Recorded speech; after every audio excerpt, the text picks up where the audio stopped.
ഭഗവതേ വാസുദേവായ.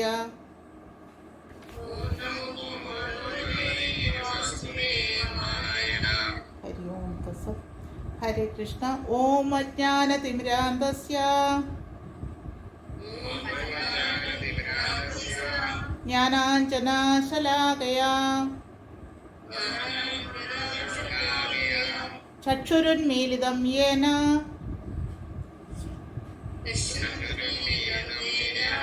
തസ്മൈ ശ്രീ ഗുരുവേ നമഃ.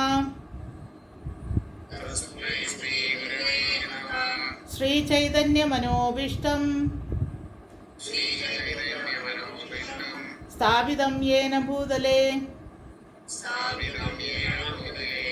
സ്വയം രൂപ കഥാ മഹ്യം ദദാതി സോപദാന്തികം. വന്ദേഹം ശ്രീഗുരും ശ്രീയുതാപദകമലം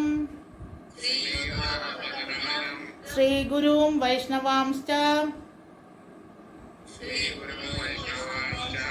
ശ്രീരൂപം സാഗരജാതം സഹഗണ രഘുനാഥാനിതം തം സജീവം സാദ്വൈതം സാവധൂതം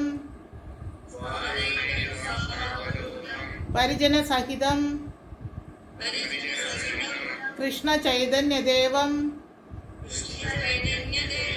ശ്രീരാധാകൃഷ്ണ പാദാൻ സഹഗണ ലളിത ശ്രീ വിശാഖാനിതാംശ്ച. ഹേ കൃഷ്ണ കരുണാ സിന്ധോ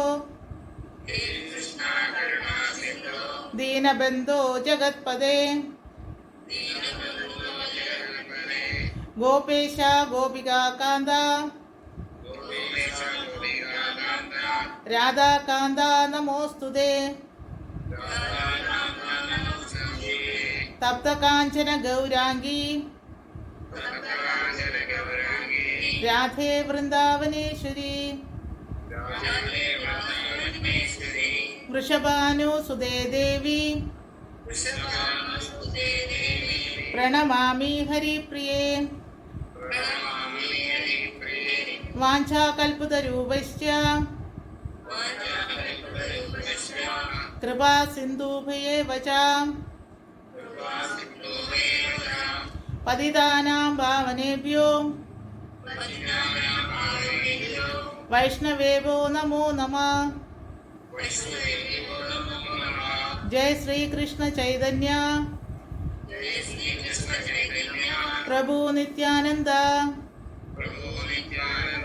ശ്രീ അദ്വൈത ഗദാധര ശ്രീവാസാദി ഗൗരഭക്തവൃന്ദ. ഹരേ കൃഷ്ണ ഹരേ കൃഷ്ണ കൃഷ്ണ കൃഷ്ണ ഹരേ ഹരേ ഹരേ രാമ രാമ രാമ ഹരേ ഹരേ. ആറാമത്തെ ചാപ്റ്റർ ധ്യാനയോഗ. എങ്ങനെയാണ് നമ്മൾ മനസ്സിനെ കൺട്രോൾ ചെയ്യാന്നുള്ളതാണ് നമ്മൾ പഠിച്ചുകൊണ്ട് വന്നത്. അതെ, അതിന് എല്ലാവരും 6:12 തൊട്ട് ഉള്ള അഷ്ടാംഗ യോഗത്തിനെ കുറിച്ച് പറഞ്ഞു കഴിഞ്ഞ് അതൊക്കെ കേട്ട് കഴിഞ്ഞപ്പോഴേക്കും അർജുനൻ തീരുമാനിച്ചതും നമുക്ക് പറ്റുന്ന കാര്യമല്ല. അർജുനൻ എന്ന് ഉദ്ദേശിച്ചത് ഇവിടെ നമ്മളെ പോലത്തുള്ള സാധാരണ മനുഷ്യരെയാണ്. അർജുനന് ഇത് സാധ്യമാവാത്തതൊന്നല്ല. പക്ഷെ നമുക്കൊരു റോൾ മോഡലായിട്ടാണ് ഭഗവാൻ ഇത് കാണിച്ചിരുന്നത്. അല്ലാതെ വെറുതെ ഇങ്ങനെ പറഞ്ഞു കഴിഞ്ഞാൽ ആരും അനുസരിക്കില്ല എന്ന് ഭഗവാൻ അറിയാം. അതുകൊണ്ടാണ് ഭഗവാനും അർജുനനും അവിടെ നമുക്കൊരു റോൾ മോഡലായിട്ട് നമുക്ക് ഒരു മനുഷ്യനായിട്ട് കണക്കാക്കിയിട്ട് നമുക്കത് കാണിച്ചിരുന്നു. അപ്പോഴാണ് തീരുമാനിച്ചിരുന്നു എന്നെ കൊണ്ട് പറ്റുന്ന കാര്യമല്ല, ഇത് ബുദ്ധിമുട്ടുള്ളതുമാണ്, എന്റെ മനസ്സും ഇങ്ങനെയാണ്, എനിക്ക് സാധ്യമല്ല. അത് 2 മെയിൻ കാരണങ്ങൾ പറഞ്ഞു കഴിഞ്ഞു. അപ്രായോഗികമാണെന്ന് പറയാനുള്ള കാരണങ്ങൾ നമ്മൾ പറഞ്ഞ പോലെ തന്നെ ഇരിക്കാനുള്ള സൗകര്യം, എങ്ങനെ ഇരിക്കണം, ഏത് രീതിയിൽ ഇരിക്കണം, ഏതിന്റെ പുറത്തിരിക്കണം, എല്ലാം ഇതിൽ നമ്മൾ ഓരോ ശ്ലോകത്തിൽ നമ്മൾ വിവരിച്ചു കഴിഞ്ഞു. അപ്പോൾ ഇന്നത്തെ കാലത്ത് സ്വന്തം വീട്ടിനകത്ത് പോലും നമുക്ക് ഇരിക്കാൻ പറ്റുന്നില്ല. പിന്നീട് നമ്മളൊരു കാലത്ത് ആലോചിക്കാവുന്നതേ ഉള്ളൂ. അതെ അതെ കാടിന് കാട് തേടി പോയി കഴിഞ്ഞാൽ കാടും ഉണ്ടാവില്ല അവിടെ. അവിടെ വളരെ നമ്മള് കണ്ണടച്ചിരിക്കുമ്പോഴത്തേക്കും പറയും കഴിഞ്ഞാൽ നമ്മളെ തന്നെ ബുൾഡോസർ വന്നിട്ട് തട്ടിക്കൊണ്ടെന്ന് വരാം. അങ്ങനെയുള്ള കാലമാണ് ഇപ്പോഴത്തെ. അപ്പൊ നമ്മൾ 5-ാം അധ്യായത്തില് നമുക്ക് അവിടെ നിന്നാണ് അർജുനൻ ചോദിക്കുന്നത്, സന്യാസിം കർമ്മണം കൃഷ്ണ പുനർയോഗ തന്നെ സുനിശ്ചിതം. അപ്പൊ അർജുനൻ പറഞ്ഞു, കൃഷ്ണ കർമ്മം ഉപേക്ഷിക്കുന്ന ഒരിക്കൽ അങ്ങ് എന്നോട് ആവശ്യപ്പെടുന്നു, പിന്നെ ഭക്തി പുരസ്കാരം കർമ്മ അനുഷ്ഠിക്കാൻ പറഞ്ഞു. ഈ രണ്ടിലും വെച്ച് ശ്രേയസ്കരമായ ഏതാണ് ദൈവം? അവിടുന്ന് തൊട്ടാണ് ഭഗവാൻ ഇതിനെ കുറിച്ച് ഓരോരോ രീതിയിൽ പറഞ്ഞു കൊടുക്കുന്നത്. ഇവിടെയാണ് ഇപ്പൊ എല്ലാം കേട്ട് കഴിഞ്ഞപ്പോഴാണ് ആദ്യം 5-ാമത്തെ ചാപ്റ്റർ നമ്മൾ വന്നിരിക്കുന്ന കർമ്മയോഗ, 6-ാമത്തത് ധ്യാനയോഗ. അത്രയും പറഞ്ഞ് ഇത്രയും ശ്ലോകങ്ങൾ പറഞ്ഞു കഴിഞ്ഞപ്പോഴെല്ലാം കേട്ട് കഴിഞ്ഞപ്പോഴാണ് അർജുനൻ തീരുമാനിച്ചു ഇത് നമുക്ക് പറ്റുന്ന കാര്യമല്ല എന്ന് തീരുമാനിച്ചു. അപ്പം ഒന്നാമത് ഇന്നത്തെ കലിയുഗത്തിലുള്ള എല്ലാരും പറഞ്ഞ പോലെ തന്നെ വളരെ ചുരുക്കമായ കാലമാണ്. ഈ കാലഘട്ടത്തിന്റെ പരിധിക്കുള്ളിൽ ഇത്രയും ശുദ്ധമായ രീതിയിലുള്ള ഇതല്ല. പിന്നെ നമുക്ക് തന്നെ അറിയാവുന്നതാണ്, നമ്മൾ കുട്ടിക്കാലം ഇപ്പോഴത്തെ നമ്മളുള്ള അന്തരം നമുക്ക് തന്നെ മനസ്സിലാക്കാൻ പറ്റുന്നതാണ്. അന്ന് നമുക്ക് ഒന്നും ചിന്തിക്കാനില്ലായിരുന്നു. നമ്മൾ കാലത്ത് എഴുന്നേൽക്കുക, സ്കൂളിൽ പോവുക, എന്തെങ്കിലും അമ്മമാരെ സഹായിക്കുക, വരിക, പഠിക്കുക. അതിൽ കൂടുതൽ നമ്മൾ ഒന്നും ചിന്തിച്ചിട്ടില്ല. അടുത്തുള്ള ക്ഷേത്രങ്ങളിൽ പോവുക, പല കഥാപുസ്തകങ്ങളുണ്ട്, വായിക്കുക, തീർന്നു. അതിന് ഇന്നത്തെ കുഞ്ഞുങ്ങളെല്ലാം ജീവിത രീതികൾ വെച്ച് നോക്കിയാൽ നമുക്ക് തന്നെ വിശ്വസിക്കാൻ പറ്റാത്ത രീതിയിലുള്ള അന്തരമാണ് വന്നിരിക്കുന്നത്. നമുക്കറിയാവുന്നതേ ഉള്ളൂ ഈ കലിയുഗത്തിൽ എത്ര കണ്ട് ഇനി മുന്നോട്ട് പോകുന്നതോടും ഇത് വളരെ ദുഷ്കരമായിട്ടാണ് വരുന്നത്. വളരെ ദുഷ്കരമാണെന്ന് വെച്ചാൽ നമുക്ക് നന്നായിട്ട് മനസ്സിലാക്കാൻ പറ്റുന്ന രീതിയിലാണ് ജീവിതം മുന്നോട്ട് പോകുന്നത്. പ്രത്യേകിച്ച് ഇപ്പൊ പൂജ പറഞ്ഞ പോലെ ഈ ഇലക്ട്രോണിക്സിന്റെയും ഇന്റർനെറ്റിന്റെയും മാധ്യമങ്ങൾ വന്നതോടുകൂടെ കുഞ്ഞുങ്ങളുടെ ജീവിത രീതികൾ കംപ്ലീറ്റ് വ്യത്യാസപ്പെട്ടിരിക്കുകയാണ്. അവർക്ക് രാവിലെ എഴുന്നേറ്റ് എന്ത് ചെയ്യണം എന്നുള്ള അവര് ഡെയിലി റുട്ടീൻ പോലും മറന്നിരിക്കുകയാണ് ഇന്നത്തെ കാലത്ത്. ആ ഒരു കാലത്ത് ഇങ്ങനത്തെ ഒരു അഷ്ടാംഗവും കാര്യങ്ങളൊന്നും നടക്കുന്നതല്ലാന്ന് നമുക്ക് മനസ്സിലാക്കാന്നില്ല. അതിലും ഭഗവാൻ നമുക്ക് വേണ്ടി അന്നേ കരുതി വെച്ചിരിക്കുന്നതാണ് ഈ ഒരു മാതാജി എന്നും പറഞ്ഞ പോലെ ക്യാപ്സ്യൂൾ രൂപത്തിലുള്ള ഒരു ഇത്രയും അത് നമുക്കൊരു അനുഗ്രഹമാണ്. അതുകൊണ്ട് കലിയുഗത്തിലുള്ള ജനം ഒരുപാട് ദുഷ്കരമാണ്. കലിയുഗത്തിൽ എന്ന് പറഞ്ഞാലും നമ്മൾ ഭാഗ്യവാന്മാരി എന്ന് ആദ്യം എപ്പോഴും പറയുന്നത് ഉദ്ദേശം എന്നതാണ്. വളരെ എളുപ്പത്തിൽ നമുക്ക് ഈ ഭക്തി സേവനത്തിലൂടെ ഈ ഹരേ കൃഷ്ണ മന്ത്രത്തിലൂടെ നമുക്ക് ഇതെല്ലാം നേടി നമ്മള് മുന്നോട്ട് പോകാൻ പറ്റുന്നുള്ളതാണ് അനുഗ്രഹമായിട്ടുള്ളത്. അപ്പൊ ഹരേ കൃഷ്ണ മന്ത്രത്തിലൂടെ എല്ലാവരും മുറുകെ പിടിച്ച് മുന്നോട്ട് പോകാൻ ശ്രമിക്കും. അതെ, തീർച്ചയായിട്ടും. ഹരി ബോൽ ഹരേ കൃഷ്ണ. താങ്ക് യു മാതാജി, വളരെ നന്നായിട്ട് മാതാജി. ശുചൗ ദേശി എന്ന് പറഞ്ഞത് ആ ശ്ലോകം മുതൽ യോഗി പരമോ മത, അത് 32-ാമത്തെ ശ്ലോകം, കഴിഞ്ഞ ശ്ലോകം വരെ അതുവരെയാണ് അഷ്ടാംഗ യോഗ ഡീറ്റെയിൽ ആയിട്ട് ഭഗവാൻ നമുക്ക് എക്സ്പ്ലെയിൻ ചെയ്തിരിക്കുന്നത്. ശരിക്കും അത്രയും പോർഷൻ വേദങ്ങളിൽ നിന്ന് എടുത്തതാണ്. ഇതുകൊണ്ടാണ് ഞാൻ കഴിഞ്ഞ ക്ലാസ്സിൽ പറഞ്ഞത് ഇതൊരു പാലമാണ്. ഭഗവത്ഗീത ഒരു ബ്രിഡ്ജായിട്ട് കണക്കാക്കാം. എവിടുന്ന് എവിടേക്ക്? വേദങ്ങളിൽ നിന്ന് 4 പുരുഷാർത്ഥങ്ങളിൽ നിന്ന് 5-ാമത്തെ പുരുഷാർത്ഥങ്ങളിലേക്ക് പോകുന്ന ഒരു ബ്രിഡ്ജാണ് അല്ലേ. 4 പുരുഷാർത്ഥം വേദങ്ങളിലാണ്. ഈ വേദവും ഭാഗവതവും രണ്ടും പാരലൽ ലൈനായിട്ട് ഒരു ട്രെയിനിൻ്റെ പാളം പോലെ രണ്ടും അങ്ങനെ പോവാണ്. കൂട്ടിമുട്ടാത്ത പാളം പോലെയാണ്. രണ്ടും ഒരിക്കലും കൂട്ടിമുട്ടില്ല. രണ്ടും ഡിഫറെൻ്റ് ആണ്. ഒന്ന് മെറ്റീരിയൽ മോക്ഷം, ഒന്ന് സ്പിരിച്വൽ മോക്ഷം. ഇത് തമ്മിൽ ഒരിക്കലും കൊളാപ്സ് ആവില്ല. അപ്പോൾ അതിൻ്റെ കണക്ഷൻ നമുക്ക് തരികയാണ് ഈ ഭഗവത്ഗീതയിലൂടെ. അതുകൊണ്ടാണ് മഹാഭാരതത്തിനെ 5-ാമത്തെ വേദം എന്ന് പറയുന്നത്. 4 വേദങ്ങൾ ടോട്ടലി മെറ്റീരിയലാണ്. 5-ാമത്തെ വേദമായ മഹാഭാരതം, അതിൻ്റെ ഇടയിലിരിക്കുന്ന ഈ ഭഗവത്ഗീത എന്ന് പറയുന്നതാണ് ഒരു ബ്രിഡ്ജ് മാതിരി കണക്ട് ചെയ്യാണ്. വേദത്തിൽ നിന്ന് ഭാഗവത ധർമ്മത്തിലേക്ക്, 5ാമ പുരുഷാർത്ഥത്തിലേക്ക് ഒരു കണക്ഷനാണ്. അപ്പോൾ എന്ത് ചെയ്യണം? ഭഗവാന് തന്നെ അറിയാം അത് ഇങ്ങനെ കണക്ട് ചെയ്യുമ്പോൾ ആ പാലത്തിലൂടെ പോകുമ്പോൾ ഇക്കരെ നിൽക്കുന്ന നമ്മളെ അക്കരെ കൊണ്ടെത്തിക്കണം. അപ്പോൾ നമ്മൾ ഇക്കരെ നിൽക്കുകയാണ്. അപ്പോൾ ആ ഇക്കരെ നിൽക്കുന്നതിൽ എന്തൊക്കെ പ്രതിബന്ധങ്ങളുണ്ട്, എന്തൊക്കെ ബുദ്ധിമുട്ടുകളുണ്ട്, എത്രത്തോളം പെർഫെക്റ്റായി ചെയ്യണം, എന്തൊക്കെ റൂൾസ് ആൻഡ് റെഗുലേഷൻസ് പാലിക്കണം, എത്ര വർഷം നമ്മൾ സ്പെൻഡ് ചെയ്യണം, എല്ലാം പറഞ്ഞു തരികയാണ്. വേദങ്ങളിൽ പറഞ്ഞിരിക്കുന്ന ആ അഷ്ടാംഗ യോഗ പ്രൊസീജിയർ മൊത്തം ഇതിലൂടെ പറഞ്ഞു തന്നു. ഇത്രയും ശ്ലോകത്തിൽ 11 മുതൽ 32 വരെയുള്ള ശ്ലോകങ്ങളിൽ എല്ലാം വിശദമായിട്ട് പറഞ്ഞു തന്നു. ഇനി അങ്ങോട്ടൊരു പാലം ഇട്ട് തന്നു. ഇനി നമ്മൾ അക്കരെ കടന്നാൽ പിന്നെ നമ്മൾ എന്ത് ചെയ്യണം, അതെല്ലാം അടുത്ത 7-ാമത്തെ അധ്യായം മുതൽ അങ്ങോട്ട് നമുക്ക് പറഞ്ഞു തരും. ഭക്തിയോഗം പ്രാക്ടീസ് ചെയ്യാൻ. അതുകൊണ്ടാണ് ഭഗവത്ഗീതയുടെ 6 അധ്യായങ്ങൾ, ആദ്യത്തെ 6 അധ്യായം കർമ്മയോഗം, പിന്നെ വരുന്നത് ഉടനെ ഭക്തിയോഗമായത്. അത് കഴിഞ്ഞിട്ടാണ് ലാസ്റ്റ് 6 അധ്യായങ്ങൾ ജ്ഞാനയോഗവും ആകുന്നത്. Thank you. ഹരിബോൽ, ഹരേ കൃഷ്ണ. എല്ലാവരും വളരെ ക്ലിയർ ആയിട്ട് പറഞ്ഞു. നമുക്ക് അടുത്ത ശ്ലോകത്തിലേക്ക് കടക്കാം. 34 നോക്കാം. ദയവായി എല്ലാവരും ഏറ്റു ചൊല്ലുക. ചഞ്ചലം ഹി മന കൃഷ്ണ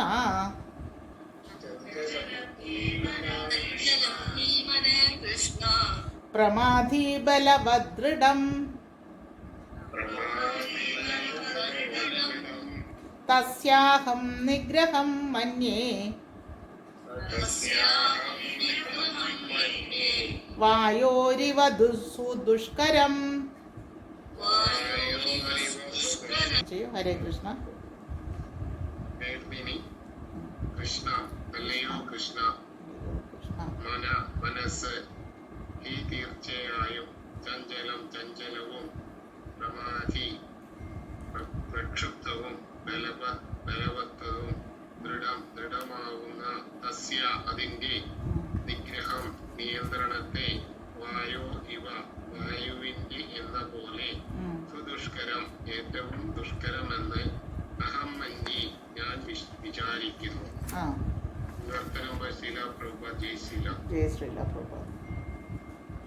മനസ്സ് ചഞ്ചലമാണ്, പ്രക്ഷുബ്ധമാണ്, വഴങ്ങാത്തതും ബലമേറിയതുമാണ്. കൃഷ്ണ, അതിനെ നിയന്ത്രിക്കാൻ കാറ്റിനെ പിടിച്ചു നിർത്തുന്നതിനേക്കാൾ പ്രയാസമുണ്ടെന്ന് എനിക്ക് തോന്നുന്നു.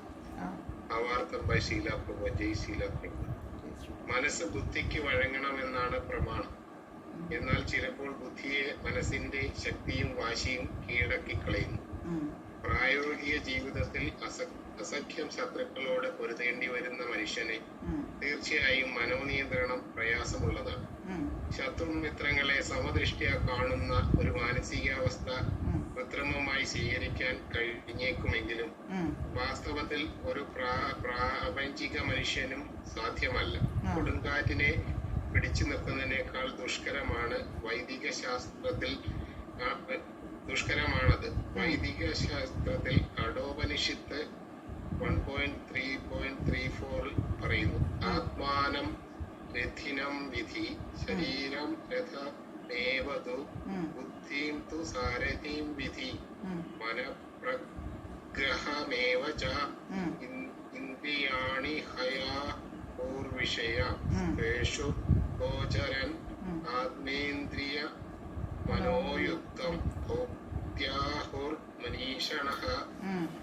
ഭൗതിക ദേഹമാകുന്ന രഥത്തിലെ തേരാളികളാണ് ജീവാത്മാവ്. ബുദ്ധിയാണ് അതിനെ നയിക്കുന്ന സാരഥി. മനസ്സ് കടിഞ്ഞാണ്. ഇന്ദ്രിയങ്ങൾ കുതിരകളുമത്രേ. ഇന്ദ്രിയങ്ങളെയും മനസ്സിനെയും സമ്പർക്കത്തിൽ വിട്ടാൽ ജീവൻ സുഖദുഃഖങ്ങൾ അനുഭവിക്കും. അഭിജ്ഞരായവർ ഇത് മനസ്സിലാക്കും.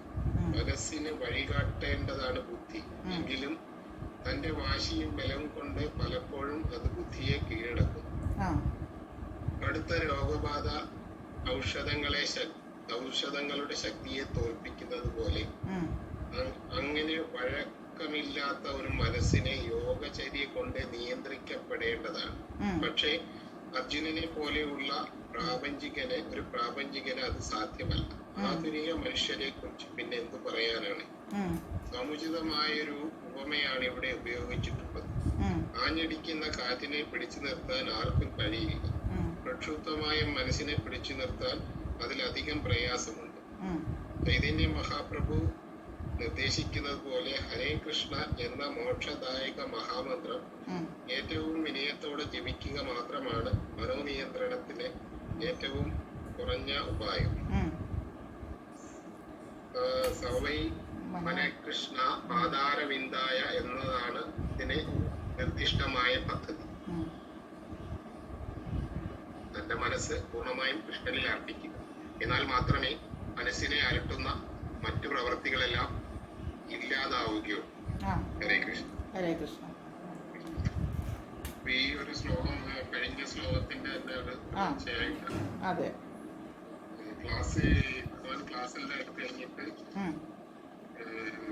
വിദ്യാർത്ഥി ഗുരുവിനോട് തിരിച്ചു പറയുന്ന ഒരു ഇതാണ്, അതെ അതെ. ക്ലാസ് ഭയങ്കര ടഫായിരുന്നു പക്ഷേ ആ എനിക്ക് പറ്റൂല. അതില് പഠിക്കാൻ വലിയ ബുദ്ധിമുട്ടാണെന്ന് തിരിച്ചു പറയുകയാണ്. അതെ അതെ. അപ്പൊ അതിന്റെ ഒരു ആൻസർ നമുക്ക് അടുത്ത ശ്ലോകത്തിലൂടെ ഭഗവാൻ നമുക്ക് പറഞ്ഞു തരും. അതെ ഇതിനകത്തില് മനസ്സിന്റെ ചഞ്ചലതയെ കുറിച്ചാണ് കൂടുതലും വിവരിക്കുന്നത്. അതെ അതെ. നമ്മള് നേരത്തെ പഠിച്ചിട്ടുണ്ട് ഭൗതിക ദേഹമാണെന്ന് പറഞ്ഞാല് ഒരു രഥമാണ്. ആ രഥത്തിലെ തേരാളിയാണ് ജീവാത്മാവ്. ആ ബുദ്ധിയാണ് അതിനെ നയിക്കുന്ന സാരഥി. മനസ്സാണ് കടിഞ്ഞാണ്. ഇന്ദ്രിയങ്ങളാണ് കുതിരകള്. അപ്പൊ ഈ കുതിരകളെ അവരെ നിയന്ത്രിച്ചു കൊണ്ടുവന്ന ബുദ്ധിയും മനസ്സും കൂടെ ചേർന്നാണ്. പക്ഷെ ചില സമയങ്ങളിലൊക്കെ ഈ ബുദ്ധിയെ പോലും മനസ്സ് കീഴടക്കും. അപ്പൊ ഈ നമുക്കറിയാം ഈ മനോനില തെറ്റിയ ആൾക്കാരുണ്ടല്ലോ, ഒരു ഭ്രാന്തന്മാരെന്ന് പറയുന്നത്, അവരുടെ ബുദ്ധിയെ പോലും മനസ്സ് കീഴടക്കുന്ന ആൾക്കാരാണ്. അങ്ങനെയുള്ളവർക്കാണ് അവരെന്താ ചെയ്യുന്നതെന്ന് അവര് അൺപ്രഡിക്റ്റബിൾ ആണ്. എപ്പോഴും എന്ത് വേണമെങ്കിലും ചെയ്യാം. അവരെ പ്രത്യേകം ചികിത്സ കൊടുക്കാറുണ്ട്. അതാണ് മനസ്സിനെ നിയന്ത്രി മനസ്സ് മായി തുടങ്ങുന്ന കുറെ വസ്തുക്കളോട് ജഗത്സാക്ഷി പ്രഭുവിന്റെ ക്ലാസ്സിൽ കേട്ടത്. മനസ്സെന്ന് പറഞ്ഞാൽ മർക്കടനെ പോലെയാണ്, മാർജാരനെ പോലെയാണ്, മാരുതനെ പോലെയാണ്. അങ്ങനെ മായി തുടങ്ങുമ്പോഴാണ് അദ്ദേഹം ആ ക്ലാസ്സിൽ പറയുന്നത്. അതേ പറഞ്ഞ നമ്മള് നമ്മളൊരു 25 to 50 ഇയേഴ്സിന്റെ ഇടയ്ക്കുള്ള ആൾക്കാർക്കാണ് ഈ മനസ്സിനെ നിയന്ത്രിക്കാൻ ഏറ്റവും അധികം ബുദ്ധിമുട്ടുള്ളത്. അതെ, കൊച്ചുകുട്ടികൾക്കാണെങ്കിൽ അവർ മനസ്സിലൊന്നും വെക്കാറില്ല. പക്ഷെ നമ്മളങ്ങനെയല്ല. ഇപ്പൊ നമുക്ക് ഒരാളോട് ഒരു ശത്രുത ഉണ്ടെങ്കിൽ അത് മനസ്സിൽ നമ്മൾ എത്ര കാലം വേണേലും സൂക്ഷിച്ചുകൊണ്ടാണ്. അതുകൊണ്ട് നമുക്ക് എന്ത് ദോഷവും ഉണ്ടാകുന്നുള്ളൂ നമ്മൾ ഒരിക്കലും എന്താ വെച്ചാൽ നമ്മളാളിനെ കാണുമ്പോഴൊക്കെ നമ്മുടെ ബ്ലഡ് പ്രഷർ കൂടും. അപ്പൊ അതുകൊണ്ട് ഈ മനസ്സിനെ നിയന്ത്രിക്കുക എന്നുള്ളത് വളരെയധികം ബുദ്ധിമുട്ടുള്ള കാര്യങ്ങളാണ്. അപ്പൊ ഇതിവിടെ ഈ ഒരു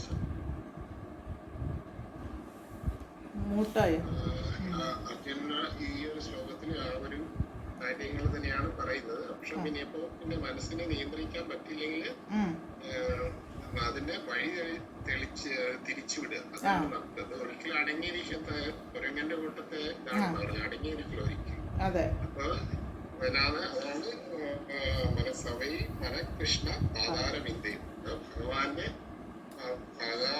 തൃപ്പാദത്തിലേക്ക് മനസ്സിനെ തിരിച്ചുവിടുക എന്നുള്ള ഒരു മറ്റേ മാർഗം മാത്രമാണെന്നുള്ളതാണ് ശീലപ്രഭു ഈ ഒരു ശ്ലോകത്തിന്റെ പുറപ്പെട്ടിൽ നമുക്ക് ഉപദേശിച്ചു തന്നിരിക്കും. ഹരേ കൃഷ്ണ.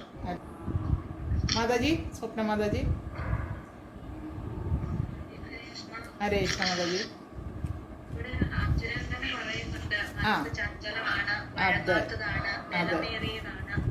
അതിനെ പിടിച്ചു കെട്ടുന്നത് ഒരു കാറ്റിനെ പിടിച്ചു കെട്ടുന്നതിനെക്കാട്ടും പ്രയാസമാണ്. അപ്പൊ നമുക്ക് മനസ്സിനെ ഉപയോഗിച്ചുകൊണ്ട് ഒരാൾക്ക് വേണമെങ്കിൽ സ്വയം മുന്നേറാനും കഴിയും. അതേപോലെ തന്നെ ഒരുവന് അത് അധപ്പതിക്കാനും കഴിയും നമ്മൾ കേട്ടിട്ടുണ്ട്. അത്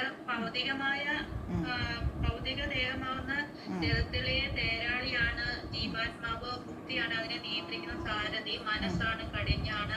ഇന്ദ്രിയങ്ങൾ കുതിരകളാണെന്നെല്ലാം ഈ ശ്ലോകത്തിൽ കൂടെ പറയുന്നുണ്ട്. കഠോപനിഷത്തില് പറയുന്നുണ്ട്. അപ്പൊ മനസ്സിന്റെ ഇന്ദ്രിയങ്ങളുടെയും പരസ്പരമുള്ള ഒരു സമ്പർക്കം കൊണ്ടാണ് നമ്മൾ സുഖദുഃഖങ്ങൾ അനുഭവിക്കുന്നത്.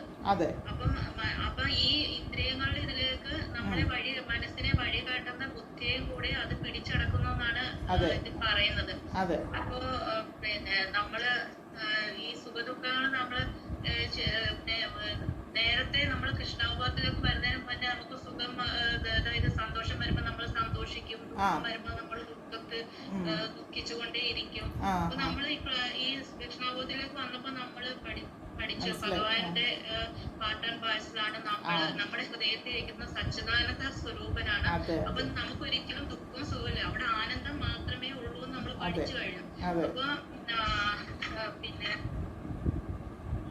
ഈ ഇങ്ങനെ ആഞ്ഞടിക്കുന്ന ഒരു കാറ്റിനെ പിടിച്ചു കെട്ടാന് വളരെ പ്രയാസമാണെന്ന് അർജുനൻ പറയുന്നുണ്ട്. മനസ്സിനെ കീഴടക്കുന്നത് ഭയങ്കര പ്രയാസമാണ് പറയുന്നത്. പക്ഷെ ഇങ്ങനെയുള്ള മനസ്സിനെ പിടിച്ചു കെട്ടാനുള്ള ഏറ്റവും വലിയ ഒരു ഉപായമാണ് നമുക്ക് ചൈതന്യ മഹാപ്രഭു ഹരേ കൃഷ്ണ മഹാമന്ത്രം നമുക്ക് പറഞ്ഞു തന്നത്. അതായത് ഭഗവാനില് നമ്മൾ ഹരേ കൃഷ്ണ മഹാമന്ത്രം ജപിക്കുന്നത് തന്നെ നമ്മൾ ഭഗവാനിൽ പൂർണ്ണമായും അർപ്പിച്ചുകൊണ്ടായിരിക്കണമെന്നാണ് മഹാപ്രഭു നമുക്ക് പഠിപ്പിക്കുന്നത്. ഫലേച്ഛ കൂടാതെ ജപിക്കുക, നമ്മൾ ഒന്നും അവിടുന്ന് പ്രതീക്ഷിക്കാതെ നമ്മളെ പൂർണ്ണമായും ഭഗവാനിൽ സമർപ്പിച്ചുകൊണ്ട് ആ മന്ത്രം ജപിക്കുമ്പോൾ നമുക്ക് എത്ര പ്രക്ഷുബ്ധമായ മനസ്സിനെ നമുക്ക് പിടിച്ചു കെട്ടാൻ കഴിയും. അപ്പൊ നമുക്ക് നമ്മൾ ഈ ക്ലാസ്സിനും അതിനൊക്കെ വരുന്നതിന് മുന്നേ നമുക്ക് ഇതിനെ കുറിച്ച് വലിയ അറിവ്. പക്ഷെ ഇപ്പൊ നമ്മളിപ്പോ ഇന്നിപ്പോ ഒരു ക്ലാസ് കഴിഞ്ഞാൽ നമ്മൾ അടുത്ത ആഴ്ച നമ്മൾ ഓരോ കാര്യങ്ങൾ ചെയ്യുമ്പോഴും നമ്മൾ ക്ലാസ്സിൽ പറഞ്ഞ കാര്യങ്ങളെല്ലാം ഓർക്കും.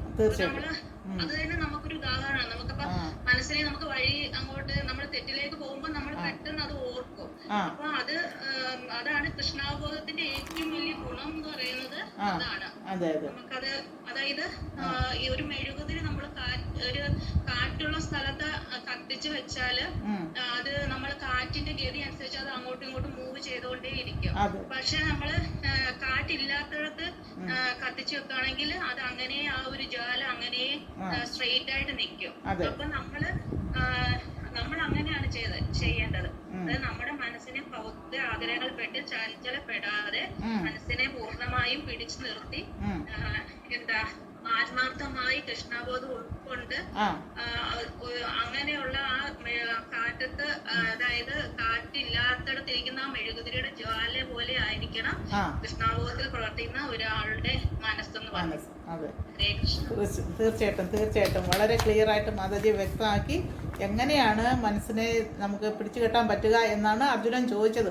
അതിൻ്റെ ഉത്തരം വരെ ക്ലിയർ ആയിട്ട് മാതാജി പറഞ്ഞു കഴിഞ്ഞു. ഹരി ബോൽ, ഹരേ കൃഷ്ണ. താങ്ക് യു മാതാജി. അടുത്ത ആരാ പറയുക? സജിത മാതാജി, പ്രഭു, സതീഷ് പ്രഭു. ഓക്കെ പ്രഭു.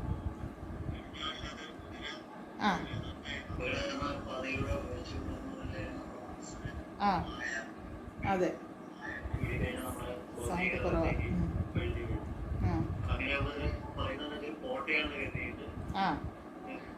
സേനാനായകനെ എങ്ങനെ സംരക്ഷിക്കുന്നു അതുപോലെ നമ്മൾ പ്രതിഷ്ഠിച്ചു കഴിഞ്ഞാൽ ഭഗവാൻ കൃഷ്ണനെ പ്രതിഷ്ഠിച്ചു കഴിഞ്ഞാൽ എല്ലാ കാര്യങ്ങളും കൃഷ്ണനെ കേന്ദ്രീകരിച്ച് ചെയ്യുന്നതോടുകൂടി നമുക്ക് എല്ലാത്തിലും കൺട്രോൾ. തീർച്ചയായിട്ടും സാധാരണഗതിയിൽ ഭൗതികമായ വിദ്യാഭ്യാസവും പണമൊന്നും നമ്മുടെ മനസ്സമാധാനത്തിന് പ്രായോഗികമല്ല. ഒക്കെ ആധ്യാത്മികമായ പരിശീലനമാണ്. നമ്മൾ ചെയ്യുന്ന കൃഷ്ണാവബോധമാണ് ഏറ്റവും എളുപ്പമായ അതിലൂടെ പ്രവർത്തിച്ചു കഴിഞ്ഞാൽ മറ്റുള്ള കാര്യങ്ങളിൽ എല്ലാ ഡിഷനും നമ്മൾ കൃഷ്ണ എന്നുള്ള കൃഷ്ണ സേനത്തിലും കൃഷ്ണ നൈവേദ്യങ്ങൾ അർപ്പിക്കുക, പ്രസാദം സ്വീകരിക്കുക, കാര്യങ്ങളിൽ മാത്രം നമ്മൾ ശ്രദ്ധ കാര്യങ്ങളൊക്കെ വിടുതലുണ്ട്. അതാണ് ഏറ്റവും നല്ലതാണ്. ഹരേ കൃഷ്ണ. താങ്ക് യു പ്രഭു. ഹരിബോൽ നന്നായിട്ട് പറഞ്ഞു മാതാജി. ഹരിബോൽ, ഹരേ കൃഷ്ണ.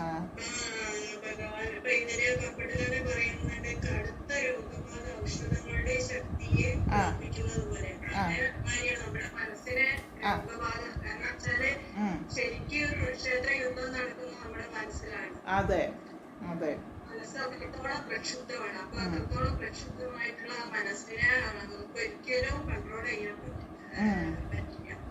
കാരണം എപ്പോഴും നമ്മള് ബുദ്ധിയാണ് ശരിക്കും മനസ്സിനെ നയിച്ചു കൊണ്ടുപോകുന്നത്. പക്ഷെ നമ്മളെ മനസ്സിന്റെ വാശിയും ശക്തിയും കാരണം ബുദ്ധിയെ പോലും മനസ്സാണ് പിടിച്ചുകൊണ്ട് പോകുന്നത്.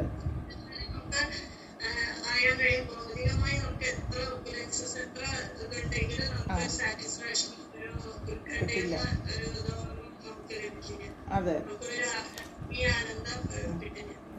നേരെ മറിച്ചുള്ള ആത്മീയമായിട്ടുള്ള വഴിയിലൂടെ രക്ഷണത്തിലൂടെയൊക്കെ ലഭിക്കുമ്പോൾ നമ്മുടെ ആത്മാവിനാണ് ആ സന്തോഷം ലഭിക്കുന്നത്. അപ്പൊ നമുക്ക് ഏത് സുഖദുഃഖ സാഹചര്യങ്ങളിലും ഒരേപോലെ പ്രവർത്തിക്കാനും നമുക്ക് ആത്മീയ ആനന്ദം അനുഭവിക്കാനും കഴിയും. അതെ, ഹരേ കൃഷ്ണ. തീർച്ചയായിട്ടും ഹരിപോലെ ഹരേ കൃഷ്ണ.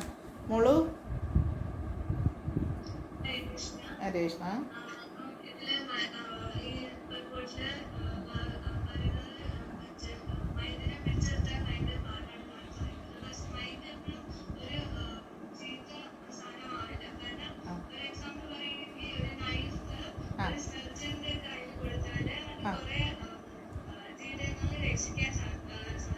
അതെ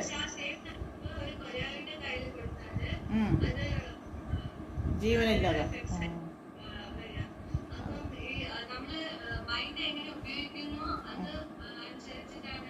അതെ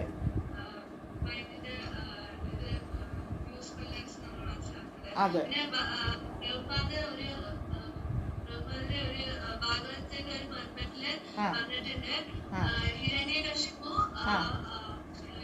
യൂണിവേഴ്സിന്റെ മാസ്റ്റർ ഓഫ് ദി യൂണിവേഴ്സ് ആണ്. പക്ഷെ സെർവന്റ് ഓഫ് ദി മൈൻഡ് ആണ്. മൈൻഡിന്റെ സെർവന്റ് ആയിരുന്നു. എന്നാൽ Prahlad Maharaj master of the mind ആയിരുന്നു. എന്തുകൊണ്ട്? ഭഗവാൻ ശ്രീകൃഷ്ണന്റെ സെർവന്റ് ആയതുകൊണ്ടാണ് മാസ്റ്റർ ഓഫ് ദി മൈൻഡ് ആയത്. അപ്പം പ്രഭുപാദ് ക്ലിയർലി എക്സ്പ്ലെയിൻ ചെയ്യുന്നുണ്ട്.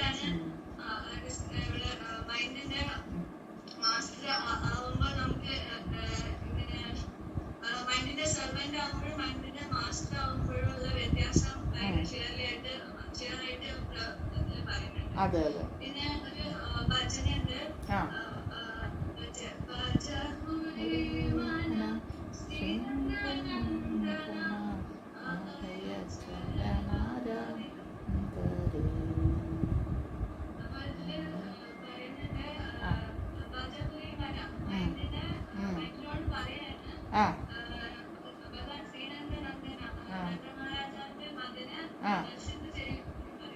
അതെ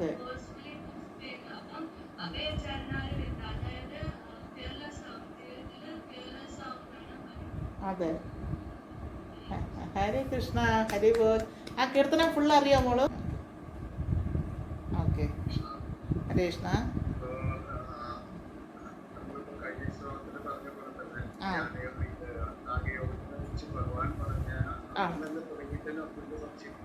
അതെ ഭഗവാൻ പറഞ്ഞ സ്ഥലം സൗകര്യം ആ ഒരു സംശയമാണ് കഴിഞ്ഞ ശ്ലോകത്തിൽ. അതിന്റെ കണ്ടിന്യൂഷൻ ആയിട്ട് അതിന്റെ രണ്ടാമത്തെ സംശയമാണ് ഇന്ന് കഴിഞ്ഞിട്ട് പിന്നെ എങ്ങനെ നമ്മൾ കൺട്രോൾ ചെയ്യണം, ഇന്ദ്രിയങ്ങളെ കൺട്രോൾ ചെയ്യണം എന്നാണ് ഭഗവാൻ പറഞ്ഞത്. ഓരോ ശ്ലോകത്തിലും ഇന്ദ്രിയങ്ങളെ എങ്ങനെ കൺട്രോൾ ചെയ്യണം. അപ്പൊ ആ ഇതാണ് ഇപ്പോഴത്തെ ഡൗട്ട് വരുന്നത്. കാരണം അന്നത്തെ കാലത്ത് നമുക്ക് ഇന്ദ്രിയങ്ങളെ കൺട്രോൾ ചെയ്യാനുള്ള കുറിച്ച് അർജുനൻ വീണ്ടും സംശയാഗ്രഹമാണ്. നമുക്ക് എങ്ങനെ സാധിക്കും എന്നുള്ളത്. അപ്പൊ പോകണം എന്നുള്ളത് ബുദ്ധിയാണ് തീരുമാനിക്കുന്നത്. ബുദ്ധി മനസ്സിനോട് പറയണം, മനസ്സ് അപ്പോൾ നമ്മുടെ കഴിയാണ്ട് അതിനനുസരിച്ച് നമ്മൾ കഴിയണം, അതിനനുസരിച്ച് കുട്ടികളെ അനുസരിക്കും. പക്ഷെ ആ ലിങ്ക് നമ്മൾ നോക്കുമ്പോൾ തന്നെ അറിയാം, മനസ്സാണ് നമ്മളെ നിയന്ത്രിക്കണമെങ്കിൽ പിന്നെ ആ ബുദ്ധിക്ക് സ്ഥാനമില്ല. കാരണം ബുദ്ധിയിൽ നിന്നാണ് മനസ്സിലേക്ക് വരുന്നത്. മനസ്സിന് നേരെ പോകുന്നത് പിന്നെ കടിഞ്ഞാടും ബുദ്ധിയാണ്. അപ്പൊ നമ്മള് മനസ്സാണ് തീരുമാനിക്കുന്നത് വെച്ചാൽ പിന്നെ അതിന്റെ ഇടയിൽ ബുദ്ധി വരുന്നത് നമ്മുടെ ബുദ്ധി പ്രവർത്തിക്കുന്നില്ല.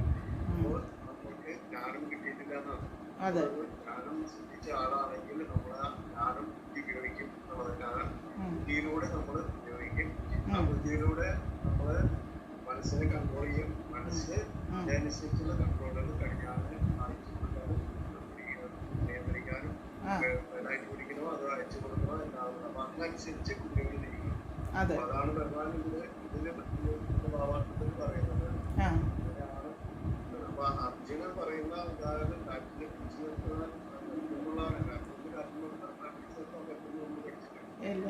ഒരു വസ്ത്രം അയച്ചാൽ കൊടുകാറ്റിന് ഇറങ്ങി ആ മരുന്ന് പിടിക്കാൻ അവിടെ നിർത്താം. അങ്ങനെയുള്ള അർജുനാണ് പറയുന്നത്. സ്പീഡില് കൂടിയാൽ നമ്മൾ പുറത്തിറങ്ങാൻ പറ്റുമോ? അത്രയും ജില്ല നിൽക്കുന്ന ആൾക്കാരാണ്. അപ്പൊ ആ അന്തരം തന്നെ മനസ്സിലാക്കിയാൽ നമുക്ക് മനസ്സിലാക്കാൻ സാധിക്കും. ഇപ്പോഴത്തെ കണ്ടീഷനില് ഇപ്പോഴത്തെ ഇതിന് സ്ഥലം സൗകര്യം എല്ലാം വന്നാൽ തന്നെ നമ്മുടെ ഭൗതിക ജീവിതത്തിൽ നമ്മുടെ ഭൗതികമായിട്ടുള്ള കൺട്രോള് നമുക്ക് കിട്ടാനുള്ള എത്രത്തോളം വിഷമകരമാണ് മനസ്സിലാക്കാൻ സാധിക്കും. അപ്പൊ അതിനെ പ്രഭാതി പറയുന്ന ലാസ്റ്റ് പറഞ്ഞ് ഇതിനെ പറയുന്നത് കൃഷ്ണപാദാരവിദ്യയും അത് നമ്മുടെ 4.18 പറപ്പട്ടിലുണ്ട്. അതെ അതെ അതെ അതെ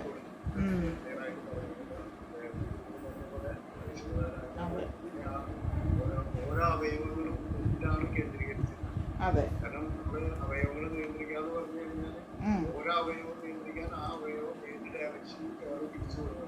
അതെ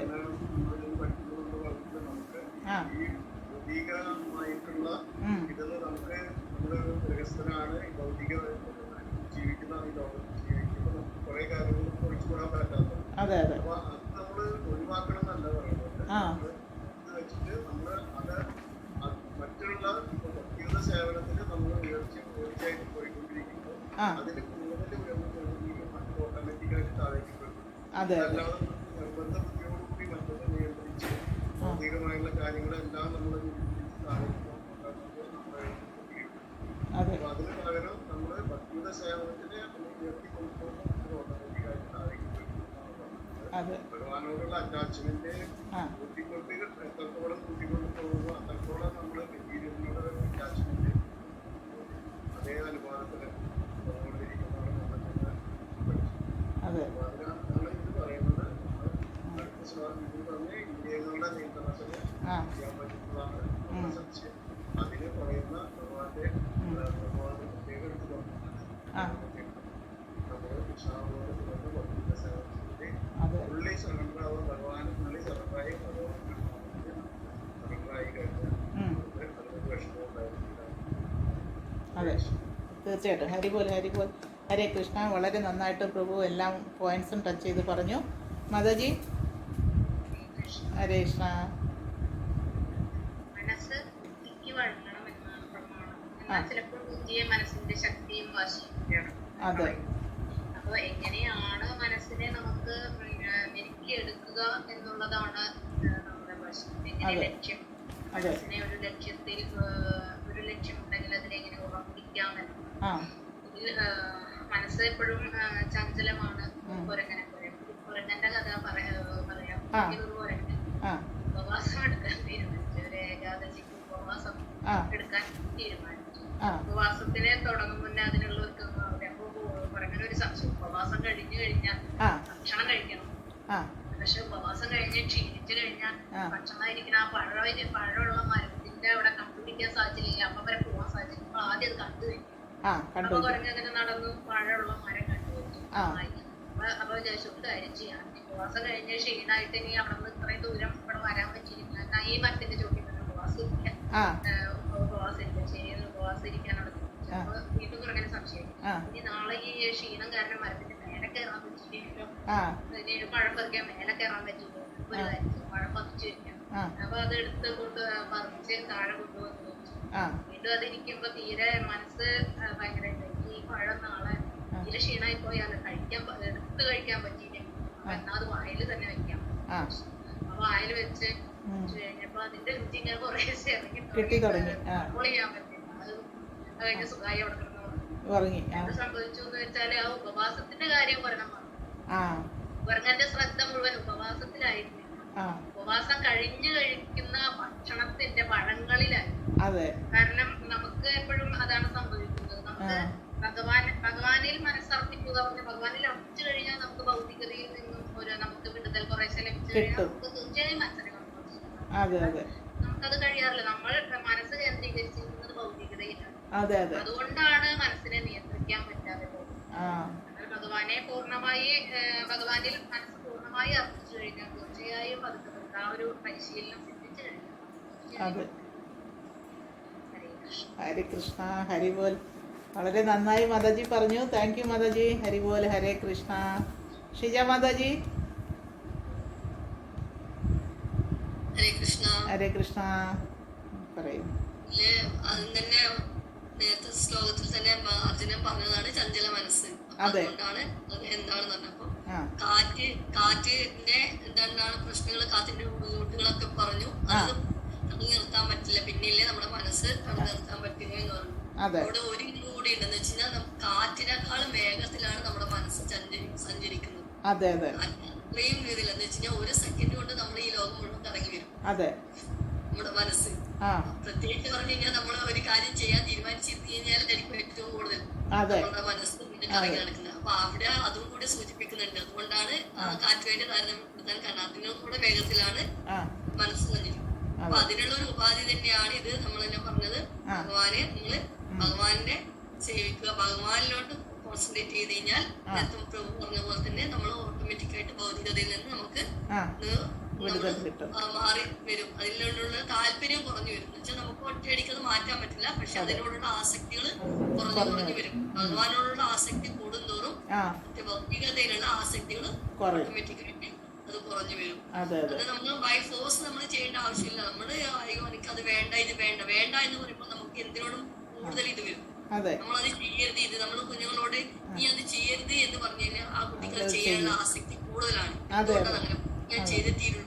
നേരെ മറിച്ച് നമ്മൾ അതിന് പകരം വേറൊരു കാര്യത്തിലോട്ട് കോൺസെൻട്രേറ്റ് ചെയ്ത് കഴിഞ്ഞാൽ കുട്ടി അതിലോട്ട് പോകുമ്പോൾ ഓട്ടോമാറ്റിക്കായി ചെറിയ കുട്ടികൾ നീ TV നോക്കണ്ട അത് നോക്കണ്ട എന്ന് പറഞ്ഞാൽ ചിലപ്പോൾ അവർക്ക് വാശി കൊടുക്കും. അതേ സമയത്ത് ആ ഒരു കൊച്ചിന് ഒരു കഥപുസ്തകം എടുത്തു കൊടുത്ത് നീ ഇത് വായിക്കും എന്ന് പറഞ്ഞാൽ ചിലപ്പോൾ ആ കുട്ടി അതനുസരിച്ചിട്ട് വരാം. അതുപോലെ ആയിരിക്കണം നമ്മളൊക്കെ. നമ്മളെ മനസ്സിന് നമ്മൾ തന്നെ, വേറെ ആരും പറയണ്ട, നമ്മൾ സ്വയം തന്നെ അത് ചെയ്യേണ്ട ഇത് ചെയ്യേണ്ട എന്ന് പറയുന്നതിന് പോലെ നമ്മൾ ഭഗവാനിലോട്ടേക്ക് കൂടുതൽ ഭഗവാന്റെ കീർത്തനങ്ങളും ഭഗവാനുള്ള കാര്യങ്ങളും ഭഗവാനോടുള്ള സേവകളും കാര്യങ്ങളും കൂടുതൽ ചെയ്തു വരുമ്പോൾ നമ്മൾ മറ്റുള്ള കാര്യങ്ങൾ തന്നെ നമ്മളത് മറന്നു പോകും. നമ്മൾ ഈ 3ാമത്തെ ശ്ലോകത്തിൽ നമ്മൾ ഈ മനസ്സിന്റെയും ബുദ്ധിയുടെയും കാര്യങ്ങളിലെ ശ്ലോകം കുറെ പഠിച്ചാണ്. അപ്പൊ അതിന്റെ ഒരു കൺക്ലൂഷൻ ആയിട്ട് ലാസ്റ്റ് ശ്ലോകം തന്നെ അതാണ്. ഏവം 3:43 ഏവം ബുദ്ധേ പരം ബുദ്ധ സംസ്ഥത്യാത്മനാത്മന യഹി സത്വം മഹാബാഹോ കാമരൂപം ദുരാസദം. അതിൽ പറയുന്നത് മഹാഭാവോ ഭൗതികങ്ങളായ ഇന്ദ്രിയങ്ങൾക്കും മനസ്സിനും ബുദ്ധിക്കും അതീതനാണ് താനെന്നറിഞ്ഞിട്ട് ദൃഢനിശ്ചയത്തോടെയുള്ള ആത്മീയ ബുദ്ധിയും എന്ന് വെച്ചാൽ കൃഷ്ണാബോധം ആത്മീയ ശക്തിയും കൊണ്ട് മനസ്സിനെ ഉറപ്പിച്ച് അതമന്യ കാമെന്ന ശത്രുവിനെ കീഴടക്കുക. ആ ചാപ്റ്ററിന്റെ കൺക്ലൂഷൻ ആയിട്ട് തന്നിരിക്കുന്ന ശ്ലോകം തന്നെ അതാണ് നമ്മൾ ഓരോരുത്തരും നമ്മൾ ചെയ്യേണ്ട ഇതിനുള്ള ഒരു ഇത് അത് തന്നെയാണ്. എന്ന് വെച്ച് കഴിഞ്ഞാല് ഇന്നത്തെ കാലത്ത് എല്ലാത്തിനും ഇഷ്ടംപോലെ രോഗികളും കാര്യങ്ങളും കൂടുകയും ഡോക്ടർമാർ കൂടുകയും ചെയ്തിട്ടും ഇന്ന് പെരുക്കി വരുന്നതല്ലാതെ ഏറ്റവും കൂടുതൽ അസുഖം വരുന്നത് കുട്ടികൾക്ക് മനസ്സിനാണ്. ഒരു മനസ്സിന്റെ അതുകൊണ്ടാണ് മൊത്തം താളം തെറ്റിയിരിക്കുന്നു. ഇന്ന് നടക്കാൻ പാടില്ലാത്ത പല കാര്യങ്ങളും നടക്കുന്നതിന്റെയും ഉദാഹരണം അത് തന്നെയാണ്. ഇന്ന് എവിടെ നോക്കിയാലും കൗൺസിലിംഗ് ആണ് ഏറ്റവും പ്രധാനം. ഏറ്റവും വിറ്റഴിഞ്ഞു പോകുന്ന കോഴ്സും കൗൺസിലിംഗ് ആണ്. അതിനുള്ള കാരണം അത് തന്നെയാണ്. അതെന്തുകൊണ്ട് വെച്ചാൽ ഇന്നത്തെ കാലത്ത് കുഞ്ഞത് ആ ഭഗവാനുമായിട്ടുള്ള ഒരു ആ ഭക്തി എന്ന ഇത് വളരെ കുറഞ്ഞു വന്നതുകൊണ്ടാണ് അതിനുള്ള ഒരു ഇത് നമുക്ക് കണ്ടുവരുന്നത്. നമുക്കിപ്പോ ഇത്രയും വയസ്സായിട്ട് നമ്മൾക്ക് ഇതിൽ വന്നുകൊണ്ടാണ് നമുക്ക് കൂടുതൽ ബുദ്ധിമുട്ടായിട്ട് തോന്നുന്നത്. നിങ്ങൾ ചെറുതിലെ ആ ഒരു ഇതിലേക്ക് വന്നു കഴിഞ്ഞാൽ പെട്ടെന്ന് തന്നെ അവർക്ക് അതൊക്കെ മറികടന്ന് മുന്നോട്ട് പോകാൻ പറ്റും. അപ്പൊ അതിനെല്ലാവർക്കും കഴിയട്ടെ എന്നാണ് പ്രാർത്ഥിക്കുന്നത്. എനിക്ക് എന്റെ മക്കളത് ഒരുപാട് ബുദ്ധിമുട്ടില്ല ഇത് കൊണ്ടുവരാൻ. നേരെ മറിച്ച് ഞാൻ നാട്ടിൽ പോയി എന്റെ ചേട്ടന്റെ ചെറിയ മോനാണ്, ചെറുതാണ്, നല്ല പഠിക്കുന്നത്. അവരെ വിളിച്ച് സന്ധ്യക്ക് ആരതി ചെയ്യാനും ഒരു പണിയും വാങ്ങിച്ചു കൊടുത്തു, ഒരു ഇത് വാങ്ങിച്ചു കൊടുത്തു, ഇങ്ങനെ ചെയ്യണം അവർ സുഖമായിട്ട് ദിവസം ചെയ്യാറുണ്ട്. അതായത് പറഞ്ഞത് അത് വലുതാവുന്നതോറും അതിന്റെ ബുദ്ധിമുട്ടുകൾ കൂടി വരും. അത് ചെയ്യും. പക്ഷെ ചെറിയ കുഞ്ഞുങ്ങളാകുമ്പോൾ അവര് മനസ്സിൽ ശുദ്ധമാണെന്ന് വെച്ച് കഴിഞ്ഞാൽ പറയാലോ കുഞ്ഞു മനസ്സിൽ കളങ്കമില്ല എന്ന്. അവർക്കത് കൊണ്ടുപോകാൻ അത് പറ്റും. നമുക്ക് ബുദ്ധിമുട്ടാണെങ്കിൽ കൂടെ നമ്മൾ അത് തരണം ചെയ്ത് കൊണ്ടുപോകണം. ഭഗവാനോട്ട് നമ്മള് ഭഗവാൻ തന്നെ സറണ്ടർ ചെയ്യുക. അപ്പൊ ആ സറണ്ടർ ചെയ്ത് എല്ലാം എളുപ്പമായി വരും എന്ന് വിശ്വസിച്ചുകൊണ്ട് ഹരേ കൃഷ്ണ. ഹരി ബോൽ, ഹരേ കൃഷ്ണ. താങ്ക് യു മാതാജി, വളരെ നന്നായിട്ട് പറഞ്ഞു. Thank U. എങ്ങനെ മനസ്സിനെ നിയന്ത്രിക്കാം എന്നുള്ളൊരു ക്ലാസ്സാണ് പ്രഭുപാദ് നമുക്ക് തന്നിരിക്കുന്നത് ഭാവാർത്ഥത്തിലൂടെ. അർജുനൻ പറഞ്ഞു വെച്ചതേ ഉള്ളൂ, എൻ്റെ മനസ്സിനെ എനിക്ക് നിയന്ത്രിക്കാൻ പറ്റില്ല, വേണമെങ്കിൽ ഞാൻ കാറ്റിനെ പിടിച്ച് കെട്ടാം. കാരണം ഭഗവാൻ ഈ അഷ്ടാംഗയോഗ അത്രയും പറഞ്ഞത് മനോനിയന്ത്രണം, പിന്നെ ഇന്ദ്രിയ നിയന്ത്രണം, ഈ രണ്ടിനെയും കോൺസെൻട്രേറ്റ് ചെയ്തിട്ടാണ് യമ നിയമ പ്രത്യാഹാര ധാരണ സമാധി വരെ എത്തി നിൽക്കുന്ന ആ 8 പ്രോസസ്സിനെ പറ്റി ഡീറ്റെയിൽ ആയിട്ട് എക്സ്പ്ലെയിൻ ചെയ്തത്. എല്ലാം കേട്ട് കഴിഞ്ഞിട്ടാണ് പറയണത്, അയ്യോ സാറേ നമുക്ക് ഈ പാഠം പഠിക്കാൻ പറ്റില്ല എന്ന് പറഞ്ഞതുപോലെ അർജുനൻ പറയുക, അയ്യോ നടക്കുമെന്ന് തോന്നണില്ല, എൻ്റെ മനസ്സ് ചഞ്ചലാണ് കൃഷ്ണ, നടക്കുമെന്ന് തോന്നണില്ല, വേറെ വല്ലതുണ്ടെങ്കിൽ പറയൂ എന്ന് പറയുന്ന മട്ടിൽ നിൽക്കുന്നത്. നമ്മളിത് തന്നെ അവസ്ഥ. സന്തോഷ് പ്രഭു പറഞ്ഞല്ലോ, നമ്മൾ ഒരു പുതിയ ആളിനെ ചെന്ന് കണ്ടിട്ട് ഇത് ചെയ്യൂന്ന് പറഞ്ഞാൽ അവരൊരിക്കലും ചെയ്യില്ല. ഹരേ കൃഷ്ണ ജപിക്കാൻ പറഞ്ഞിട്ട് പോലും അവർ കേൾക്കുന്നില്ല, അല്ലേ? അങ്ങനെയാണ് പുതിയ ആൾക്കാർ, അങ്ങനെയാണ് മായയിൽ ഭൗതികതയിൽ അങ്ങ് മുഴുകിപ്പോയി. അവർക്ക് ഇനി ചേതോദർപ്പണ മാർജനം നടക്കണമെങ്കിൽ ഹരേ കൃഷ്ണ മഹാമന്ത്രം ജപിക്കുക ഒരൊറ്റ മാർഗമേ ഉള്ളൂ. അതെങ്ങനെയെങ്കിലും നമ്മൾ ജപിച്ചെടുത്താൽ പിന്നെ അവരുടെ മനസ്സ് അല്ലെങ്കിൽ ബുദ്ധിയെല്ലാം ഒന്ന് ക്ലിയർ ആവും. ഉണർന്ന് പ്രവർത്തിച്ചു തുടങ്ങുമ്പോൾ അവർക്ക് സത്യം മനസ്സിലായി തുടങ്ങും. അപ്പോൾ അവർ ഗ്രാജുവലി ഇങ്ങോട്ടേക്ക് വരും. അപ്പോൾ അതിനെ ആദ്യപടിയായിട്ട് ജയിപ്പിക്കാനായിട്ട് നമുക്ക് സാധിക്കുന്നില്ല ഈ കലിയുഗത്തിൽ. അത് തന്നെയാണ് അർജുനനും പറഞ്ഞത്. അയ്യോ, ഇത്രയും വില്ലാളി വീരനായി എനിക്ക് സാധിക്കുന്നില്ലെങ്കിൽ പിന്നെ സാധാരണക്കാരുടെ അവസ്ഥ പറയണോ? അവിടെയാണ് പ്രഭുപാദ് നമുക്കിത് പറഞ്ഞു തന്നത്. സാധാരണക്കാരിൽ സാധാരണക്കാരനായ ഏതൊരാൾക്കും ചെറിയ ഒരു നിസ്സാരമായ ഭക്തിയുത സേവനത്തിൽ ഏർപ്പെട്ടാൽ വളരെ ഈസി ആയിട്ട് നമ്മുടെ മനസ്സ് നമ്മുടെ കയ്യിലിരിക്കും. അപ്പം അങ്ങനെയല്ലേ നമ്മൾ ശരിക്കും ജപിക്കുമ്പോൾ തന്നെ, പണ്ടൊക്കെ ജപിക്കുമ്പോൾ മനസ്സ് എവിടെയെങ്കിലുമൊക്കെ പോകുമായിരുന്നു. എന്തെല്ലാം ചിന്തിക്കും, വീട്ടുകാര്യം, സ്കൂൾ കാര്യം, കുട്ടികളുടെ കാര്യം, എക്സാം കാര്യം, പിള്ളേരെക്കാളും ടെൻഷനാണ് നമുക്ക്. ഹോസ്പിറ്റൽ കാര്യം, ആ കാര്യം, ഈ കാര്യം, വീട്ടിലെ കാര്യം, നാട്ടിലെ കാര്യം, സകലതും ഇങ്ങനെ മനസ്സിൽ കൂടെ പാഞ്ഞു പോകും. ഭഗവാനെ ശ്രദ്ധ കേന്ദ്രീകരിക്കാനേ പറ്റില്ല. പക്ഷേ ഗ്രാജുവലി നമ്മുടെ മനസ്സ് ഭഗവാന്റെ പാദങ്ങളിൽ അർപ്പിച്ചുകൊണ്ട് നമ്മൾ ശരിക്കും ഏകാന്ത സ്ഥലത്ത് ഇരിക്കണം എന്നാണല്ലോ അഷ്ടാംഗ യോഗ പറഞ്ഞത്. ശരിക്കും നമ്മൾ ഏകാഗ്രമായിട്ട് നമ്മൾ ചാണ്ടിയാനിരിക്കുമ്പോൾ എല്ലാവരും ശ്രദ്ധിച്ചാൽ അവനവൻ തന്നെ വിലയിരുത്തിയാൽ അറിയാം അല്ലേ. ഒറ്റയ്ക്ക് ഇരിക്കുമ്പോഴാണ് ശരിക്കും നല്ല നൈസായിട്ട് ചാണ്ടിങ് നടക്കുന്നത് അല്ലേ. വേറെ ആരെങ്കിലും എന്തെങ്കിലുമൊക്കെ ഉണ്ടെങ്കിൽ നമുക്ക് അവരെയൊക്കെ സാറ്റിസ്ഫൈ ചെയ്തിട്ട് വേണം നമ്മൾ കോൺസെൻട്രേറ്റ് ചെയ്യാൻ, ജപിക്കാനായിട്ട്. പ്രത്യേകിച്ച് നമ്മൾ ഗൃഹസ്ഥരാകുമ്പോൾ അല്ലെങ്കിൽ വീട്ടമ്മമാരൊക്കെ ആകുമ്പോൾ മക്കളുടെ കാര്യം, ഭർത്താവിൻ്റെ കാര്യം എല്ലാം ഒന്നും തെറ്റാതെ എല്ലാം ചെയ്തു വച്ചിട്ട് വേണം നമുക്ക് സ്വസ്ഥായിട്ടിരുന്ന് ജപിക്കാൻ. അപ്പോൾ ആ സ്വസ്ഥായിട്ട് ഇരിക്കണ ആ നിയമ അതാണ് പ്രശ്നം. ബാക്കിയെല്ലാം നമുക്ക് ഓട്ടോമാറ്റിക്കായിട്ട് വന്നോളും. അപ്പോൾ അർജുനൻ പറയുന്നത് ഇങ്ങനെയാണ്, ഞാനൊരു ക്ഷത്രിയനാണ്, വനത്തിൽ പോയി സെക്യൂർഡ് പ്ലേസിൽ എനിക്ക് പോയി ഇരിക്കാൻ പറ്റില്ല. ഞാൻ ഇരുന്ന് കഴിഞ്ഞാൽ എൻ്റെ മനസ്സ് മൊത്തം രാജ്യത്തിലായിരിക്കും. കാരണം ക്ഷത്രിയനല്ലേ, ചേട്ടനെ രാജ്യത്തിൽ ഭരണത്തിൽ സഹായിക്കുക എന്നുള്ളതാണ് ഒരു ക്ഷത്രിയൻ്റെ കടമ. ഞാൻ എങ്ങനെ ചെയ്യും? അതാണ് ഭഗവാനോടത്ത് ചോദിക്കുന്നത്. ഇനി അടുത്ത ശ്ലോകം മുതൽ ഭഗവാൻ ഉവാച, ഭഗവാൻ പറഞ്ഞു തരും എന്താ വേണ്ടതെന്ന്. അപ്പോൾ ഹരി പോലെ ഹരേ കൃഷ്ണ. Thank U. എല്ലാവരും പറഞ്ഞു എന്ന് വിചാരിക്കുന്നു. നെക്സ്റ്റ് എന്തെങ്കിലും അനൗൺസ്മെൻ്റ് ഉണ്ടോ? ഹരേ കൃഷ്ണ. ഭഗവത്ഗീതയുടെ ക്ലാസ് എല്ലാവർക്കും ഇഷ്ടമായി എന്ന് വിചാരിക്കുന്നു. ദയവായി ഈ വീഡിയോ ഇഷ്ടമായെങ്കിൽ ലൈക്ക് ചെയ്യൂ, ഷെയർ ചെയ്യൂ, കമൻറ്റ് ചെയ്യൂ, സബ്സ്ക്രൈബ് ചെയ്യൂ. എല്ലാവരിലേക്കും എത്തിക്കാനായിട്ട്, ഭഗവത്ഗീതയുടെ പുണ്യം എല്ലാവരിലും എത്തിക്കാനായിട്ട് ദയവായി ഇത് മാക്സിമം ആൾക്കാരിലേക്ക് ഷെയർ ചെയ്യൂ. ഹരി ബോൽ. ഹരേ കൃഷ്ണ. Thank U.